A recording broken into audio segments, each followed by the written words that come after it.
And Mark, are we recording? We are. Great. All right. So welcome everyone to KISS Your Spring Quarter 2020. This is a session on Lifeboat strategies, and I will be pasting the short URL to this slide deck in the chat in just a few moments after Mark gets started. So there's also a handout for today, and I'll be posting that into the chat as well. And so you'll have access to this information. So let's warm up, and some of you have already been doing this, and so if you haven't had a chance yet, go ahead and type your response into the chat. What will you miss most about teaching face-to-face? And what do you think the students will miss the most? So go ahead and take a few moments and just type into the chat if you haven't already. And while you're doing that, Mark and I are going to introduce ourselves. And Mark, could you say a few words of introduction? Sure, and let me know if I'm still muffled at all. I'm English faculty at Green River College.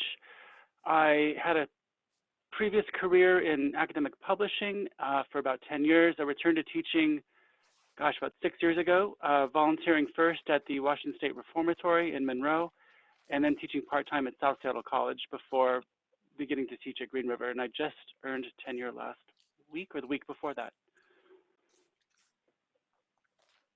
Mark, I do want to say congratulations on your well-deserved tenure. Thank you.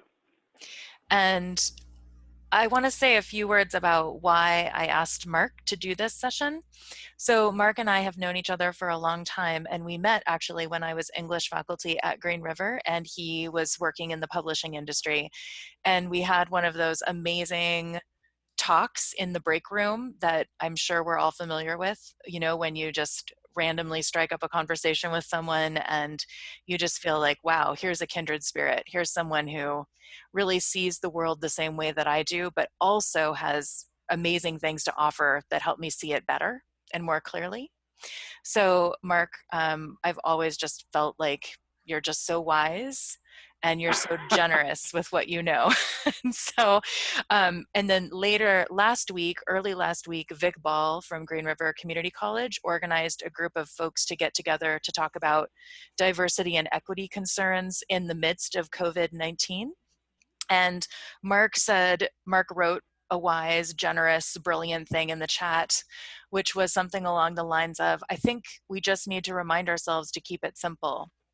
And that, and so in the context of trying to be equitable and create equitable learning environments for our students in ways that are simple and don't overwhelm your students and don't overwhelm you. I think Mark has so much to share with us about this. And so I just wanted to say, Mark, thank you for being willing to open up your class to us, because that's a very vulnerable moment. So thank you. Yeah, no problem. All right, and now I am going to move on to the purpose of today. And obviously everyone can read slides, but I think one thing we wanted to do was create an interactive online experience that just lets you know you are not alone. There's so many of us out here in the same boat. There is no need to feel alone or reinvent the wheel. We have each other. And also give you hope that you can do this, and it might actually be better than you think. It might actually be kind of fun. It definitely has the potential to enrich your classrooms when you go back to face-to-face environments. And also, and Mark, I'm wondering, you talked about this so eloquently. Can you talk a little bit about the third outcome for today? Yeah, I just moved off the screen because I was wanting to share the document. So let me pull that back up. Yeah, so I think that once, the first week is different. It was President Kause. My daughter goes to UW, and my wife is also a researcher at UW. And so I've been following the emails that the president at UW has shared about COVID-19 and the coronavirus and navigating these times in academia. And she said something, or said an email at one point where she sort of said the first week should be low stakes, where no writing occurs, where basically students acclimate to um, the online classroom, and we establish norms for that classroom and nothing more, and that we begin sort of the more rigorous work in week 2. And so with that in mind, I'm going to share some of the things that I've done in week 1, share some of the things that I imagine for the second week, and then once we have our second week, I think it's good for our students and for ourselves to practice continuity throughout the rest of the weeks. Yes, the content will change, but many of the moves we make throughout the second week all the way to the 10th week will be very similar in terms of the types of assignments we offer and the types of interactions we have with our students. So I think after we have the week 2 finished, the other weeks will follow very quickly for us in terms of designing our courses. Thanks, Mark. Really well said. And I just wanted to reiterate that you received this insight from, it's the president of University of Washington. Like that's kind of one of your sources for this. It is, yeah, President Cauce, yeah. I just wanted to throw that out there because I think a lot of people are really concerned about transfer right now, really concerned about like what will be the impact of this on students' future goals. And so I think it's important to know that we are definitely yeah, I just wanted to acknowledge that we're not doing what we're suggesting today isn't anything different than what University of Washington is suggesting. So the core themes today are building and fostering relational trust and really aiming for low stakes and high impact activities. And I think when we dive into Mark's classroom, you'll see how he's building and fostering trust with his students. And for low stakes, high impact, I wanted to access, oh, I'm sorry, there's just a quote here from Joanne Monroe before about relational trust. So Joanne Monroe is my colleague at the state board, and she posted this in the chat during a Zoom training that students sometimes know more than we do, and it makes education feel more like a dialogue, and it increases the trust. So one thing as you're building everything in your course for these next 2 weeks, be thinking about, is this building trust with my students? And really thinking about trust as transactional. Like everything that you do will either build trust or decrease it. And that's really one of your, that I would argue that should be one of your biggest priorities, is how do you build trust? And Mark is going to model this for you when he shows you his class. And sorry, I'm just having a little trouble with my slide deck. And then we also wanted to ask if you could type into the chat, what does the term low stakes, high impact mean to you? Like if we say you want to have high and low stakes assignments and activities that are high impact, what does that mean to you? So go ahead and type your response into the chat, and Mark and I will take a look and just highlight some of the things that people are writing in the chat.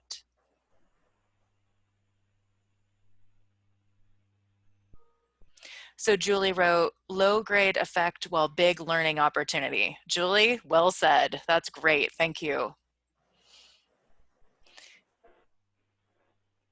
Claudia writes, in trying something new, it's okay to make errors. Yes, absolutely. Thank you.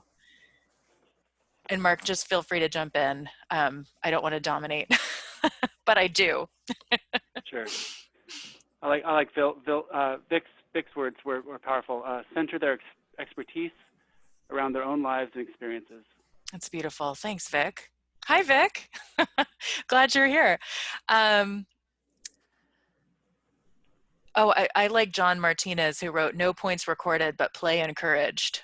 That's great. I want a bumper sticker that says play encouraged.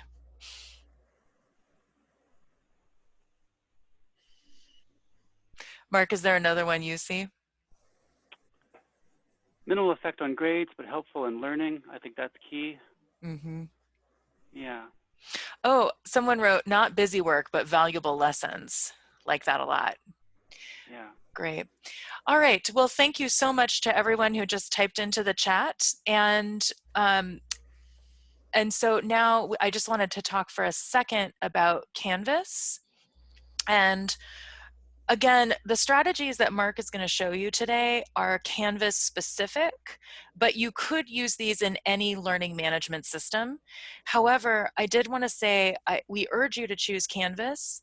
And one is because your students are going to be very overwhelmed right now. And so providing students with a consistent experience and a one-stop shop is going to be really important for them. When they log into Canvas, they can see everything in kind of one place rather than trying to log on to different learning management systems. There's also a lot of support from our wonderful e-learning directors. And there's also lots of resources. And Marc is going to show you how to use those resources today in his presentation, so I won't say a lot about that. Marc, anything you'd like to add here? No, that's great, Jen. Okay, thanks. And now we move to the real guts of this presentation. Marc, please take it away. Okay, so I'm going to share my desktop. So give me Great. just a second. I've made it bigger this time. Previously, I think I was, and one, let me know if everyone can hear me correctly, but or clearly. So this is the dashboard in Canvas, right? This is a place that we first visit when we are going to enter a classroom online, and it's also the first place our students arrive. And so one thing that I learned from my colleague Ariadne Rooney was that you can create an image to sit behind what they call course cards. I always thought of them as tiles, but you can create an image so that you can have perhaps something that reflects the theme of the course, your personality, or the content. And it can make it easier for students to identify your course. And I think it makes your course stand out over other courses. So you'll see I've got a Pro D advisory board, which is sort of this purple color. And my English 97 is, I don't know what to describe that color, but it's not nearly as engaging as perhaps my Reading 104, which has an image of books. So if I was to enter my English 97 course, I would arrive at the home page, which does have a nice image, but I'm going to go down to settings, and I'm going to sort of create a setting that will allow me to create an image for that. And so in course details, there's a place that says choose image, and I can click choose image, and I should be able to pull something from my computer.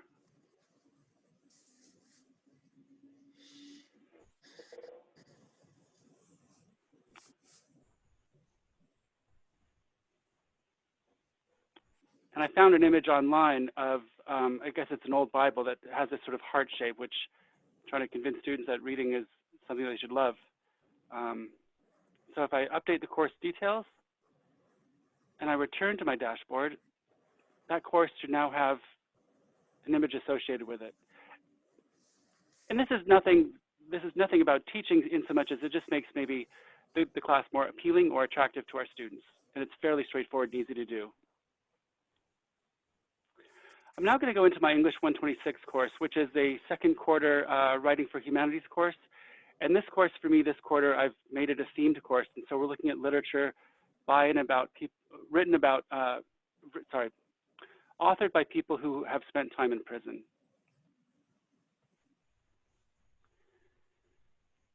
I tend to want to use the navigation features that Canvas offers. And my favorite is using modules. But but I also like to have a home page. I like for students to land at a home page. And so I basically do something like this, where I provide an image that reflects the course. And then I have a welcome. So here I just simply say, welcome to English 126, Writing Humanities. Please navigate to modules in the left-hand column where activities, assignments, and additional resources are organized by week. And so then students can jump to the left-hand side where there's a link to modules. When I combine images with text, there's a way that you can sort of have the text wrap around the image no matter what size screen you're looking at. And I'm not going to go into much detail about this other than to say it's fairly easy to do. In fact, Google is a friend here. Anytime you want to do something in Canvas, Google it and ask the question. You'll find help. And so what I've done is essentially I've added some instructions to the page in the HTML editor. And I do know a little bit of HTML, but I don't know a lot. But what I simply do is I Googled the question, how do I wrap text around an image? I found an answer. And then I was able to put this information inside my course following the instructions that I found online, and now that text sort of wraps around the image sort of beautifully. But more important than that, I want students to know where I stand, and I want my course to reflect my values. And so I highlight matters that matter, ideas and beliefs that matter to me. And so at the bottom of my screen, I've created a table, and I put links to 3 organizations that reflect where I stand. I want my class to be anti-racist and feminist and anti-discriminatory. And I certainly know that I can discriminate in my classroom. I'm not sort of saying that I'm immune to that. But I want to begin my course by letting students know that I'm coming from a place of humility and learning, and that I value them. And so I feature a Black Lives Matter link, which takes students and anyone who wants to visit to the Black Lives Matter homepage where they can learn more. And I do the same for the National Organization for Women and Equal Rights Washington. And that's important for me. That's just something I do to let students know where I stand. Periodically, students have said, hey, I appreciate that, but more importantly, some people have asked questions. Often it's my international students who ask me questions about organizations such as Black Lives Matter and what it means. And that gives me a good opportunity to have a conversation with people who might not otherwise know. Hey, And Jerry, Mark, monitoring questions? Yeah. Yep, just really quickly, there's a question from Deborah Kapoor asking, do you add those under settings? Very good question. So basically what I've done is on my homepage, I used the text features here, and I created a table. And then I simply uploaded an image, and I made that image a link. And so I had to add that image to my canvas. If I click on image on the far right side of my screen, I can upload a new image, and then I can make that image a link. So I basically did some web searching for this. Thank you so much, and Deborah writes, thank you. I also wanted to just say there's a quick question in the chat around images, which I think is really important around copyrights. And Brandon posted that a link from Carleton that under fair dealing, educators and students can display copyrighted image in the classroom or on university premises for educational purposes. Brandon, thank you for that. I think the state board's perspective is that we try to promote open educational resources whenever possible, and also Creative Commons, images that are licensed by Creative Commons. So I've included a link to find openly licensed images, and I'm going to post another one in a moment. So I just wanted to put that out there as well. And you'll also notice, I think you should be able to sort of see that I have sort of this accessibility score next to my images. And so whenever I upload an image, let me see if I can sort of demonstrate this.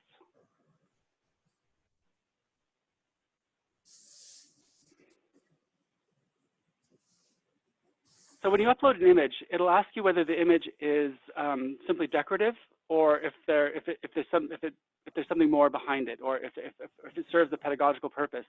And usually I will just type a brief description about what the image is.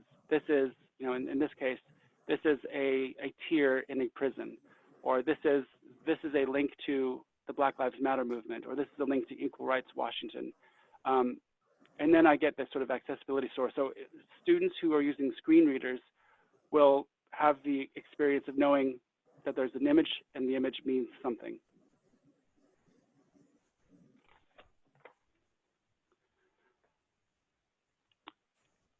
Let me share a little bit about the course navigation. So there's a lot of links here on the left-hand side, and frankly, I find that there's too many links. When we're in Canvas, we can access content various different ways. And so sometimes some of these links are superfluous. And so I'm going to go to Settings. I'm going to go to Navigation. And you can see that the links on top, Home, all the way through Need to Register, are links that are visible to students. And the links below are additional navigation links that I could add, but I've chosen not to. And you'll see that assignments says page disabled. And that's simply because students are going to access assignments in other ways. So they don't need to necessarily have that visible. And that's my thinking behind that.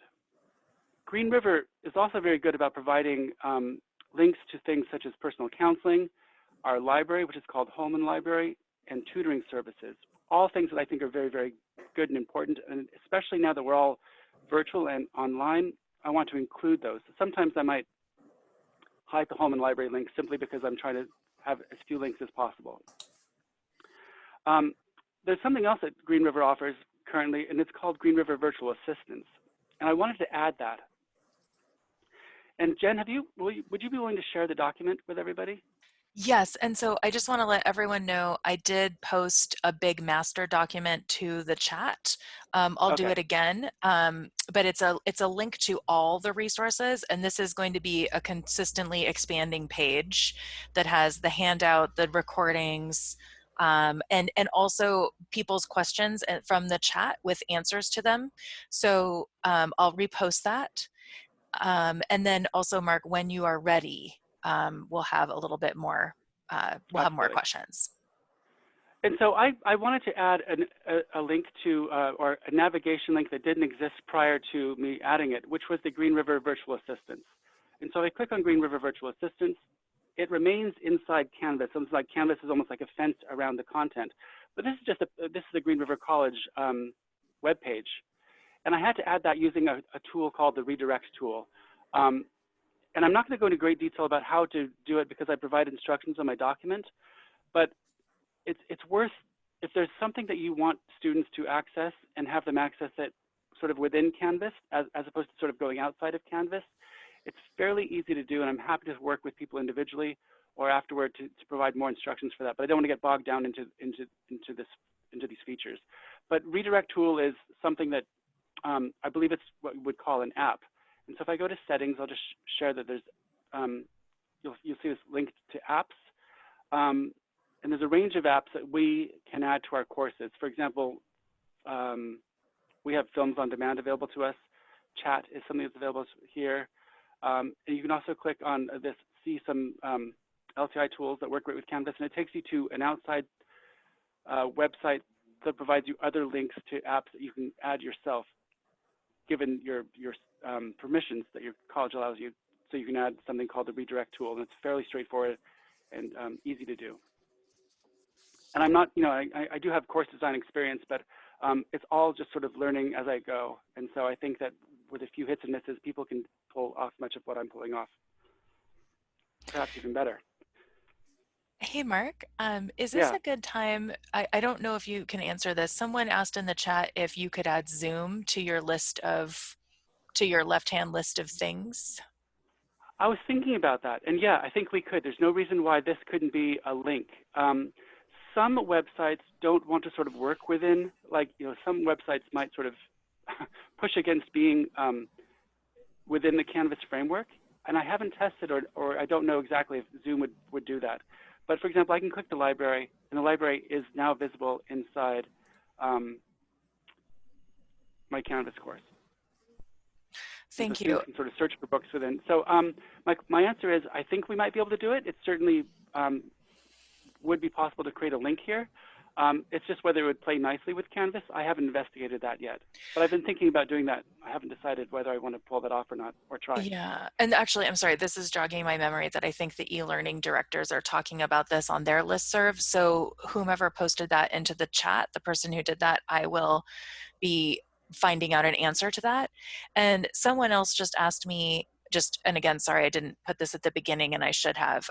Someone asked, how do you get the links after this has ended? And so what I would like is if you would like everything emailed to you, please send me, just type your email address into the chat. And so last time I had everyone who wanted to just be emailed directly to just type their email into the chat. So I sent it to everybody who sent me their email. So just go ahead. I see people are doing it. Great. Mark, carry on, and I'm sorry for interrupting. No problem. And so the document that I'm sharing provides some context underneath each header, but the header itself is a live link to instructions to do the things that I'm sort of demonstrating. Here's an example of where we can find multiple places to get to the same information. In the left-hand sort of green column, you'll see a link to Commons, and then on the far right, we'll see a link that says Import from Commons. I'm going to go into my modules now, which is the way I organize my courses, and I'm going to share a resource that you can access that I've created. And it may be that your individual e-design or e-learning people on campus have created some features similar to this. And so by all means, check with them. But I created a module called Making the Most of Canvas with 6 things that I find students will benefit from having. The first one is called a Canvas overview and support. And this is not an assignment. It's just, it lives on a page. And so I structure this page with something called tilt, which I'm going to go into more detail in a second. But I give it a purpose. I say the following video provides an overview and general instructions for navigating Canvas. And each of these pages will have usually a brief video underneath 5 minutes that explains features of Canvas. And so there's also a script if students need or benefit from a script. And so I want students to look at these things. I'm sort of toying with the idea of making it sort of required, but I know that my classes were all going to be hybrid to begin with. So I have a sense that many of my students coming into the course are a little bit more adept at online learning than perhaps students who are being blindsided by having to take their classes online. But something such as update your notification preferences is a Canvas tool that helps students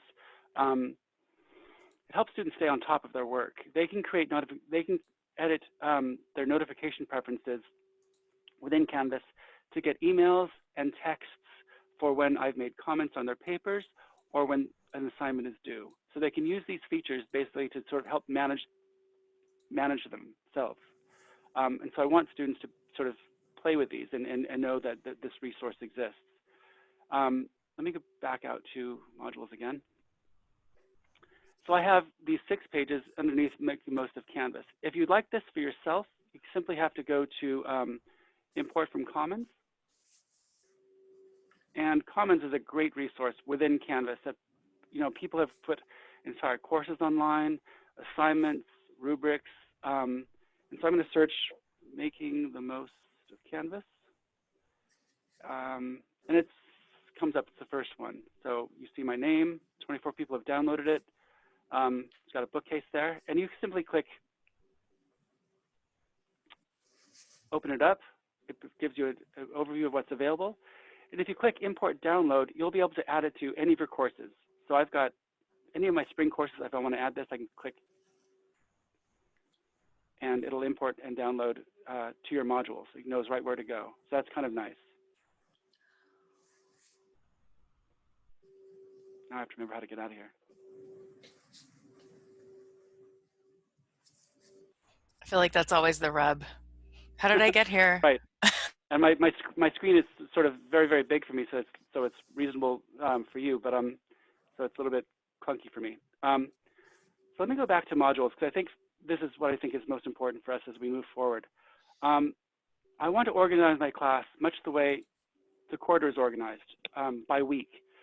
So after I've done the Making the Most of Canvas, I basically organized my class by weeks. And what I want to do is create a number of different activities and content that helps students sort of navigate the course. Week 1 is going to be a little bit different. Week 1, I'm going to use what we call pages. Well, let me just go back up. A module is a way to organize your content. You can have a module be called Week or Week 1, or you can have it be called something else. Usually I tend to just call my modules Week 1 or Week 2, Week 3 if I'm seeing them face to face. But because I'm not, I wanted to provide more details. So I include the dates of the week. I also include sort of what we're going to cover during that week. So for Week 1, for me, it's course introduction and a brief intro to literary analysis, a low stakes intro, if you will. And so then I have created 3 pages that exist prior to this, what we call a header. And when you have a module, you can simply click plus, and you can add a header of your choice. And it's a way to organize content under a module. And I tend to have 2 for the most part, assignments, and sometimes I'll have documents or resource links. And so here I'm linking to actually an old calendar that I'm going to replace. So the first 3 pages I want students to walk through.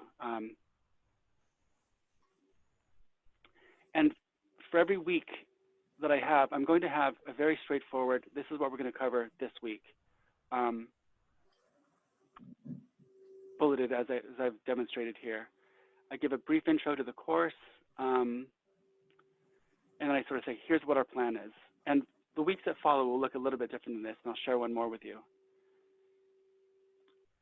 So far, I have not added any video, and I'm playing around with the idea of, do I need to? I likely will include some video, but I recognize that students are going to be doing this on their phones with various bandwidth issues, and so I want to make this as simple and straightforward as possible, and also rely on the features of Canvas, some of which include video, but just keep it as simple as I can. So I've just included a couple pictures of myself and my family so I can sort of be human to them.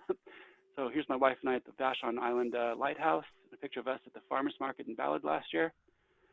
And then I introduce myself and a little bit about the course and why I'm choosing to theme the course as I'm doing it. And so I talk a little bit about my background, teaching in the prisons, and the impact that had on me. I also talk at the very end about ways that they can communicate with me, and that information is also in my syllabus, which I will direct students to. But I think it's good to have some of this critical information, such as how do you reach somebody in more than one place. And then students can just navigate to the next page. And here's where I begin to talk about our primary text and the other text we'll be reading. And I provide, again, I embed an image because I think images help students. And I link to the bookstore. And I provide other links such as to Amazon and to VitalSource. And VitalSource is really good for us to know about. They provide ebooks. They're not associated with a particular publisher, but publishers will publish their books in e-format, and VitalSource is a way that students can access these resources. The prices are different. They're a lot, you have these 120-day access, 180 days, lifetime. These books can be read aloud. It's sort of like robotic, but if students need or want to have their ebooks read aloud to them, this is a way that they can do that. So I recommend sort of maybe linking to VitalSource if your textbook or your content is available. And as Jen pointed out, there's lots of free books available also that we can access, and Jen can talk more about that. The next thing I want students to do is introduce themselves to me. And so this is actually, I've created an assignment. So if I go back to modules, if I can back up, underneath a module, I can sort of select add an assignment, a quiz, a file, a page, a discussion, or a link to something outside of Canvas. So what I tend to do is have some balance between various activities. I might have a couple of assignments where students are writing, and then I try to include some discussions. And so this first one is, I usually, in hybrid courses, I would make this an extra credit assignment, like upload a profile picture of yourself for Canvas. But here I'm giving them points. And my points are going to be sort of like completion or not. And I'm certainly going to be, I want to sort of, one, establish norms that these assignments matter and they're worth points, but I'll work individually with students who struggle with this. I want to make sure that everyone by week 2 is comfortable doing some of these activities. And I certainly am not going to sort of hold students to week 1's activities in terms of points if they are struggling from a position of not knowing how to navigate Canvas. And so how I organize most of my activities is I provide a purpose, which I think of as being like the why. Sometimes I'll include an overview, which I think of as the kind of like the what. And then I provide a task.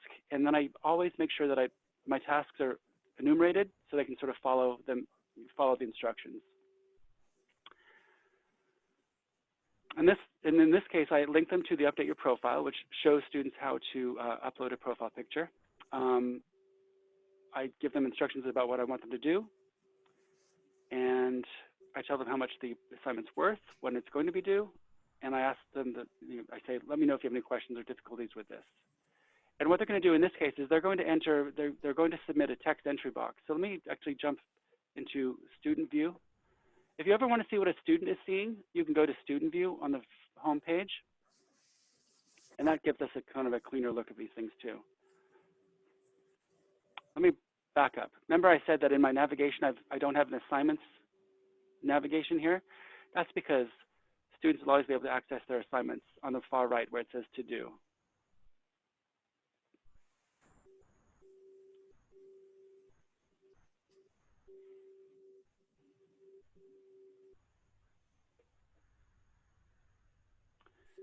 I also want students to introduce themselves to each other.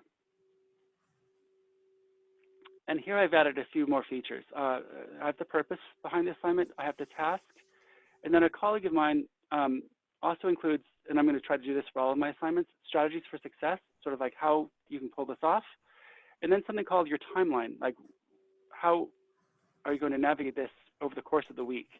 And so here I say this discussion is due Sunday, April 12th. You should make your initial post by Wednesday in order to allow others to be able to reply to you. And you must remember to respond to a peer in order to earn full points before Sunday's due date.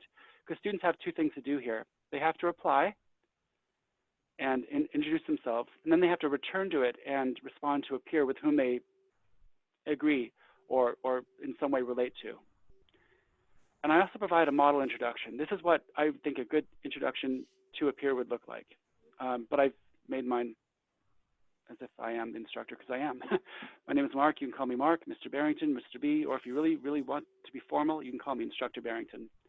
And here I have a highlight of my school experience and a low light, and then one strategy I've used to be successful online in the past. And so I'm trying to sort of relate this to sort of norms and orientation and sort of first week activities. You could do any number of things. You could have students post a picture of their pets, any number of things in order to have students interact with each other. That's entirely up to you. Let me back up. I wanted to create, well,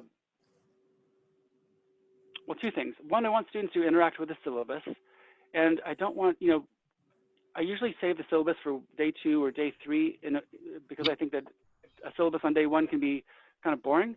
But I do have a syllabus quiz in here, and I'm going to make the syllabus quiz low stakes because I want students to be able to sort of find information in it. I'm not a huge fan of quizzes inside Canvas. I think they're kind of clunky and they're not very sexy. I'm going to demonstrate that also with the technology and availability survey. So I have 2 surveys here. One I created in Canvas using the quizzing feature, and it looks a lot like this. Oh, this is a sexy one. Let me back out and show you the less sexy one.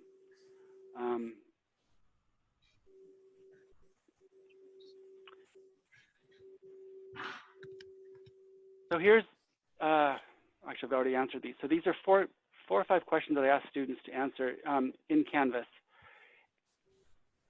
And as an instructor, I'll be able to sort of see that information and make some sense of it. But I really prefer embedding a Google form into the page, and I provide instructions on how to do that because I like the way it looks, and I think that it's certainly more appealing for me as an instructor. And so here is how I've basically had the same instructions, but I've embedded a Google form. And I'll show you another way that I use Google inside Canvas too. And this is really, really easy to do. It's simply, let me reset the student view so I can go in there as an instructor. And again, I found out how to do this by simply Googling the question. And Jen, please let me know if there's questions popping up that I can answer as we're going. So if it's possible, I think we do have a couple of questions coming up in the chat. Okay. So one question was, do you recommend publishing all the weeks at the beginning or opening them up as you go along? And I just wanted to also add that before you answer that Andy Zamora, who is amazing faculty at Bellingham Technical College, has been responding. But I think this is kind of a matter of personal preference. So maybe if you could share what you do. If I have all 10 weeks ready to go by next Monday, it will have been a really productive week. But I'm going to think that I'm probably only going to have about 6 or 7 weeks nailed. And I think that I want to maybe see how the first few weeks go. And if I need to, I can make changes. So I might publish only weeks 1 through 4. And I'll let students know that the other ones will follow. That allows me to tweak things as I need to, but not have them have seen things that are then tweaked or changed or omitted or deleted. So that's my strategy, just to try to get up weeks 1 through 4, weeks 1 through 5. And then as I need to, I can make changes to the second half of the quarter. But I think students should reasonably, I think an expectation students have or should have is that, hey, I want to see what the course is going to look like. So I think having several weeks up is a good idea. But others might speak to the value of having all 10 weeks up ready to go. I've never had a student complain and say, I really wish during week 1 you had had all 10 weeks up, because usually I start with weeks 1 through 5.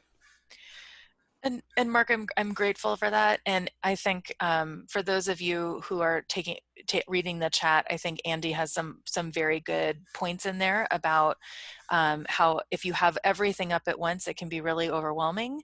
And if you have a discussion heavy course, you want to make sure that each student has the same level of information for those discussions. And she also wrote, it gives her a chance to update things before she makes them public to students. And I guess I did want to say that for those of you who have never taught online before, there is no expectation from anywhere that you would have to have all 10 weeks up. Like, I just think, and when Mark and I were planning for this session, and Mark, I think you could speak to this more eloquently than me, we honestly have no idea what's going to happen. We don't know when we're going to be able to go back to face-to-face teaching. And so I would actually if it were me, I would spend more time making sure that my week 1 was as good as I could get it. And then my week 2 was as good as I could get it. And then wait and see what happens. Because, and Mark, I think you'll be able to say this more eloquently than me, but I guess there's just no need to try to flesh out 10 weeks in such a short period, especially if you've never taught online before. No, I agree. And this is, I'm going to reference Dr. Kause again at UW. She was one of the first people to address the population at UW about the coronavirus issues. And she sent an email recently to students and my wife as faculty, and said, maybe we can get together in July. Maybe we'll be able to meet up in July, like for July 4th. Maybe there'll be a UW event for July 4th. So I have to assume that our leadership might know more than us. And so my sense is that we will definitely be the entire quarter will be online. I really think that's probably going to be true. I don't think I'll be seeing my students face to face unless I'm practicing sort of the distancing. I'm not going to be holding online or face-to-face office hours. And I think that for the entire spring, we're going to be distance. That's my sense. That's mine too. Yeah, thank you, Mark. I think there's also some questions around discussion boards here. And I think I just wanted to, I want to make sure that you have time to go through your survey. Because I think there was definitely a request in the chat that you talk more about the survey. Yeah, and I absolutely. think, yeah, so I think for the folks who are typing into the chat, when you click on the document link that I sent, it has information in there that's kind of a little bit more like how-to basic, like here's how you create a discussion, here's how you have students post responses to the discussion. So I think I'm not going to address technical things right now, just because we want to stay a little bit more conceptual, but know that in that document follow-up, there's some more nuts and bolts kind of like basic how-tos. So I created a survey using Google Forms through my Google account. And then I came over and then I came to my Canvas and I made a page.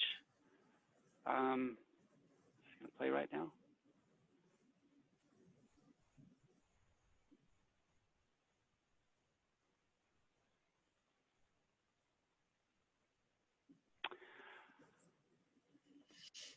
And I provide an overview of why I'm asking this information. Our class was originally a hybrid, which would meet face-to-face 4 times a week. Because of the coronavirus pandemic, this is no longer possible. I'm really curious to know whether students will be able to participate synchronously during the time that we had originally scheduled for the class, which I think was like 9 to 9:50, Monday through Thursday.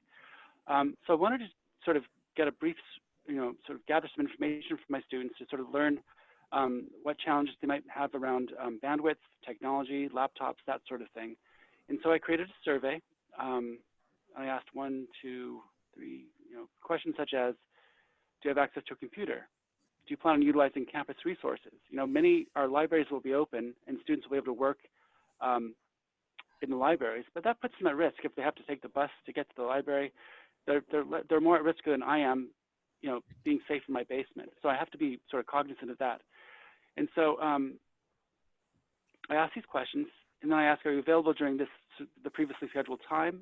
And if they answer yes to that, I want to know which days of the week that they might be available. And then I have them click submit. Then I can go back to forums, and I can get a sense of responses and make decisions based on that information. And this is very sort of easy for me to create. I created the Google form, and then I went over, I Googled how do I add this to Canvas. And it's so here I am working in the text box, but you want to go to HTML editor, and you basically copy the embed code from Google, and I just added it right there. That's basically embedding the Google document into Canvas, and it'll look like this. And if I can show you one more thing that I've done like this with a Google Doc, just to change up how I have students interact, I'll do that. Then I think I'll stop and ask people if they want to sort of try some of these things on their own. Hey, Mark. Oh, I'll share a little bit about, yeah. Sorry, before you do that, I think there's a couple different questions in the chat that I think we might want to pay attention to. So Davis Oldham asked about the security issues with Google. Sorry, Davis, it was a little higher up in the chat, so now I can't find it exactly. But I guess I just wanted to say, do you have any concerns about privacy issues or student information using Google Forms? Well, this is anonymous. When I go back to Google Forms, I won't know who answered or how. So it's completely anonymous. That's great. Oh, yeah. So that's excellent. Thank you. And Davis, I don't know. Now I'm seeing it about FERPA.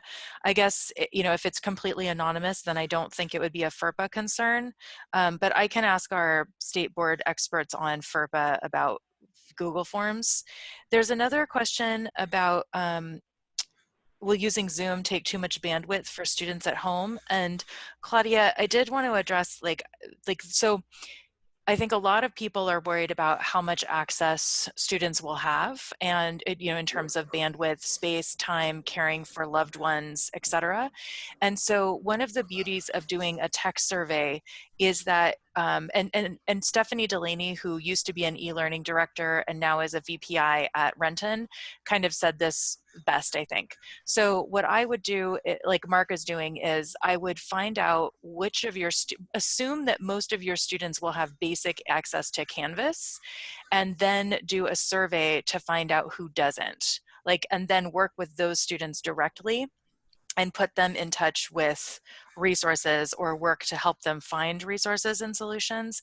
I hope that makes sense. I just think rather than making decisions based on assumptions or fears, definitely, as Mark is doing, interview your students and find out. But most people, I think, will be able to access low bandwidth, well-designed Canvas shells like the one Mark is showing us. Mark, what do you want to say? Or does that make sense? Oh, absolutely, yeah. I want to share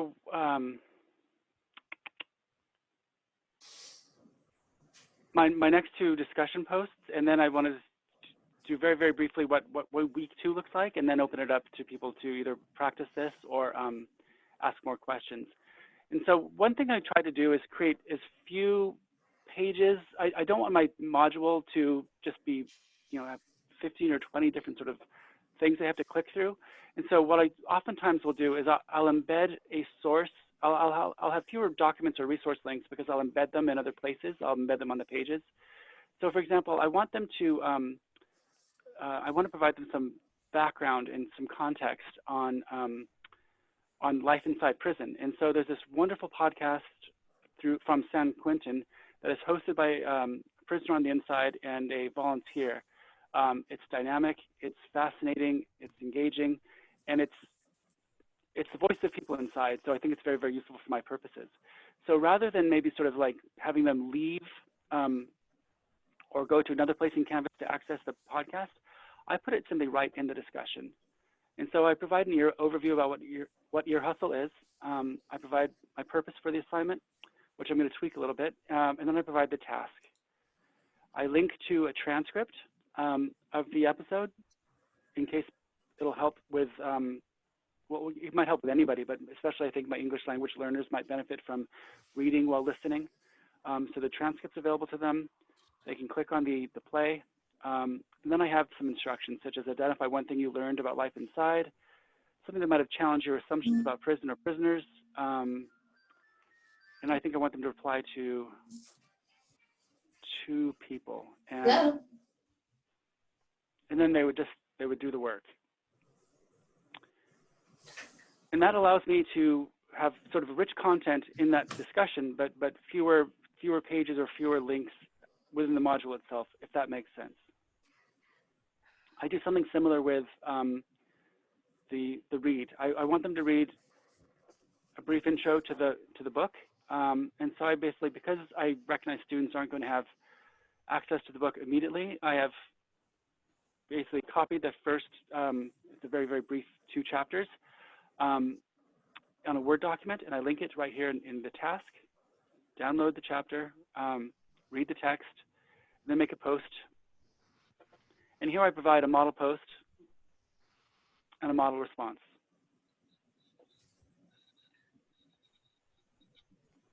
And that helps students sort of get a sense of what I'm expecting in terms of length and complexity and specificity about their posts. Because I think, you know, sometimes you'll have students who will just type a single sentence that's sort of very, very sort of on the surface. And I think providing model examples will help students maybe provide richer, or might lead to richer discussions. So that was all week 1. Week 2 is going to look similar in many ways in terms of the amount of work. The one thing I'm going to add to week 2 is I want to create a place where students can sort of do some focus free writes, or basically keep a journal throughout the quarter. And Canvas doesn't offer a good way of doing that. There's some workarounds though, and I'll talk about that momentarily. So my week 2 is going to look like this. I'm going to have week 2, applying surface depth strategies to poetry, and I'll click on that, and I will share a little bit about what we did the previous week, and then I'll provide a bulleted list of what we're going to accomplish during week 2.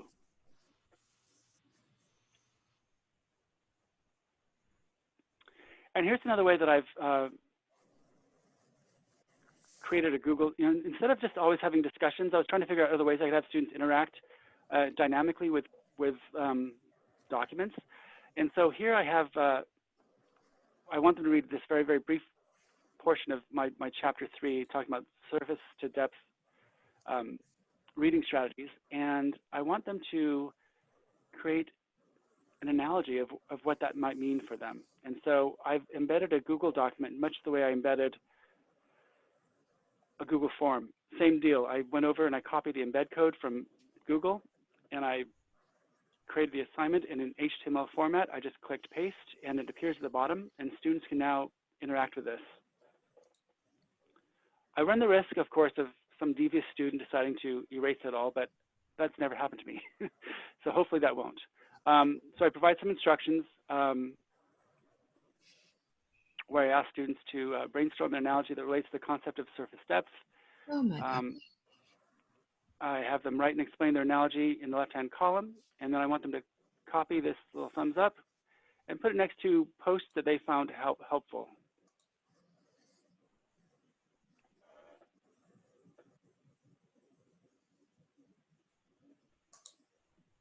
Oh, didn't do it right.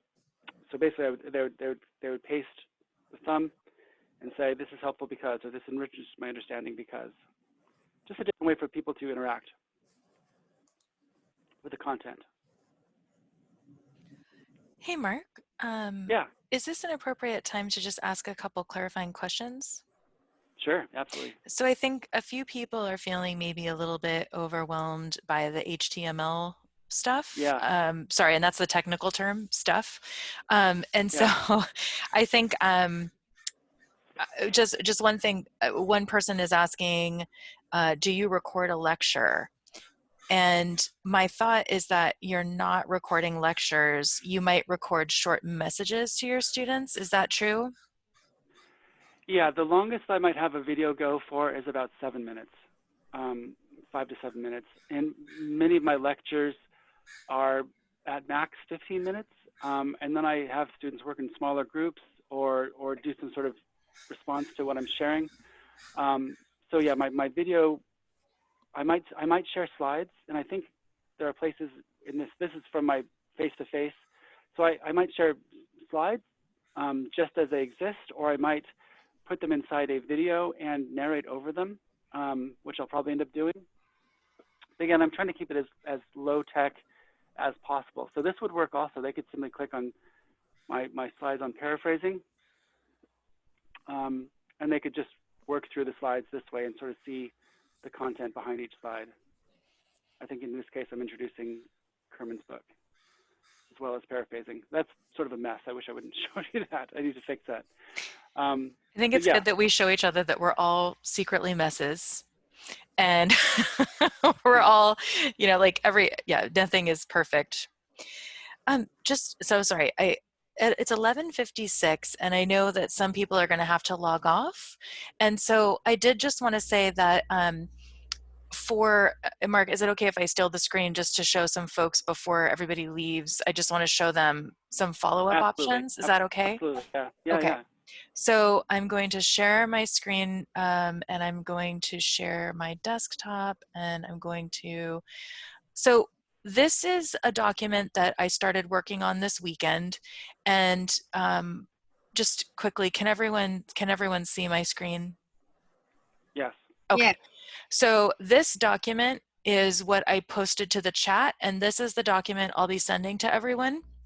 So this has a slide deck. So it has a link to the slide deck.